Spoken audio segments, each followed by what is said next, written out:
Jurnal Refleksi Dwi Mingguan, Modul 3.3, Pengelolaan Program yang Berdampak pada Murid, Ayang Palupi Andewandaka Sari CGP Angkatan 11 Kelas 277B Kabupaten Ngawi. Jurnal Refleksi Dwi Mingguan merupakan salah satu tahap pembelajaran pada pendidikan guru penggerak.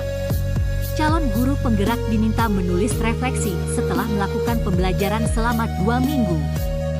Dalam menulis jurnal refleksi ini saya menggunakan model 4F, Fact, Feeling, Findings, dan Future.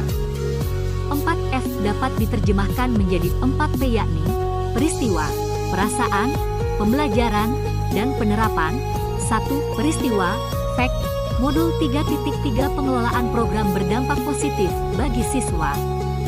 Ini adalah paket modul terakhir untuk calon guru di Angkatan 11 melalui LMS. Kegiatan dimulai yakni mulai dari diri sendiri dan eksplorasi konsep.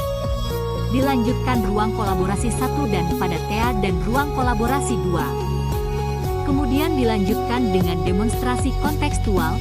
Demonstrasi kontekstual merupakan rancangan program yang mempengaruhi siswa melalui pelaksanaan langkah-langkah Bagja. Bagja berarti mengajukan pertanyaan, mengambil pelajaran, mengeksplorasi mimpi, membuat rencana dan mengatur eksekusi. Kami CGP Angkatan 11 Kabupaten Ngawi menjelaskan kaitan antar materi pada modul 3.3. Modul ini memberikan penjelasan tentang latar belakang judul dan kaitannya dengan modul sebelumnya. Kaitan dengan materi sebelumnya pada modul 3, 2 pemetaan aset sekolah dalam pengelolaan sumber daya. Aset milik sekolah harus dikelola dengan baik untuk menggali potensi peserta didik agar tercapai maksimalisasi pendidikan sesuai dengan karakter dan usia peserta didik, sebagaimana cita-cita Ki Hajar Dewantara Bapak Pendidikan Nasional. Aset sekolah meliputi modal manusia, modal sosial, modal fisik, modal lingkungan, modal ekonomi, modal politik, modal agama dan budaya. 2. Perasaan, feeling. Perasaan saya saat mempelajari modul ini yaitu membahagiakan sekaligus menyedihkan. Membahagiakan meskipun banyak tugas yang harus dikerjakan, alhamdulillah dapat terselesaikan dengan tepat waktu. Jika pikiran diibaratkan sebuah gelas, berusaha saya kosongkan supaya saya bisa menerima ilmu yang saya pelajari dari PGP ini.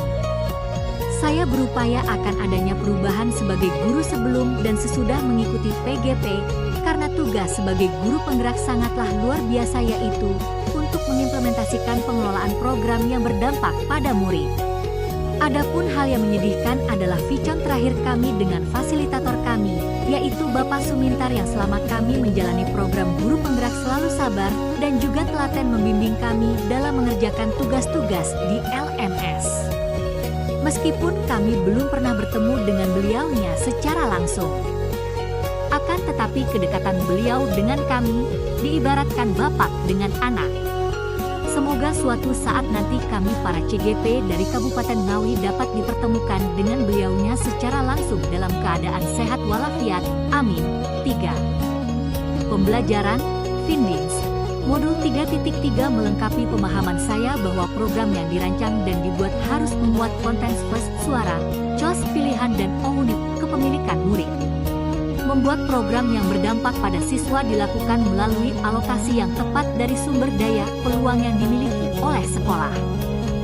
Pemetaan aset yang benar memudahkan pengoptimalan program agar berjalan dengan lancar dan, tentu saja, membantu meminimalkan hambatan. Optimalisasi aset yang tepat tentu akan memudahkan terwujudnya visi dan misi sekolah. Modul ini juga akan menambah pengetahuan kita tentang CGP dalam mengelola program yang mempengaruhi siswa melalui strategi mail, monitoring, evaluation, learning and reporting. Selain itu, kami juga diajarkan pentingnya analisis SWOT, strengths, weaknesses, opportunities, threats dalam rencana program yang dibuat. Analisis SWOT, strengths, weaknesses, opportunities and threats ini juga berguna untuk memitigasi risiko pelaksanaan program yang berdampak pada murid. Modul pembelajaran 3.3 merupakan poin yang harus dimiliki oleh kepala sekolah agar lebih kreatif, inovatif dan sinergis untuk mengembangkan sumber daya yang ada di sekolah. Program yang dikelola dengan baik mempengaruhi kemandirian belajar dan tentunya menghasilkan siswa yang berprofil siswa Pancasila. 4. Penerapan, future, rencana ke depan dengan materi yang diperoleh sebagai CGP dibagikan dengan rekan kerja dan menerapkan apa yang saya pelajari di sekolah. Dalam penyusunan program yang direncanakan, tentunya perlu dicantumkan konten voice suara, COS, pilihan dan unit kepemilikan murid. Saat menghadapi kendala, CGP sudah tahu bagaimana meminimalkan risikonya. Terima kasih, saya Ayang Palupi Andewanda Kasari.